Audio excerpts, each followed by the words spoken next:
Hi hello வணக்கம் மக்களே, இது உங்கள் cinema news from Sathya. Adhik Ravichandran டைரக்ஷன்ல அஜித் நடிக்கும் குட் பேட் அக்லி படம் பொங்கல் அன்னைக்கு ரிலீஸ் ஆக போகுதுங்க. தெலுங்குலயும் இந்த படம் ரிலீஸ் ஆக போகுது. இப்ப பேரலா தெலுங்கு டப்பிங் போயிட்டு இருக்கான். ஸோ கம்மிங் 2025 பொங்கலுக்கு ரிலீஸ் ஆகும் லிஸ்ட்ல இந்த படம் குட் பேட் அக்லி தான் ஃபர்ஸ்ட் என்ட்ரி. அடுத்த வருஷம் பொங்கலை பத்தி பேசுறீங்க, இந்த வருஷம் தீபாவளிக்கு அதானே கேக்குறீங்க. இப்போதைக்கு சிவகார்த்திகேயன் நடிச்ச அமரன், அப்புறம் ஜெயம் ரவி நடிச்ச பிரதர் படம் தாங்க லிஸ்ட்ல இருக்கு. டிசம்பர் 20th விடுதலை பார்ட் 2 ரிலீஸுங்க. இன்னொரு அப்டேட் என்னன்னு தெரியுமா? மங்காத்தா ரிலீஸ் ஆன அதே டேட்ல கோட் படத்தோட 4th சிங்கிள் ரிலீஸ் பண்றாங்க. சோ இதை விட சந்தோஷம் வேற என்ன அப்படின்னு வெங்கட் பிரபு அவரோட எக்ஸ் பேஜ்ல போட்டிருக்காரு.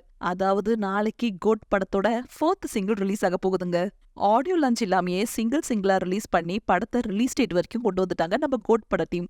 கார்த்தி நடிக்கும் மெய்யழகன் படத்தோட ஆடியோ லான்ச் நாளைக்கு, அதாவது ஆகஸ்ட் 31 கொடிசியா ஹால் கோயம்புத்தூர்ல நடக்க போகுதுங்க.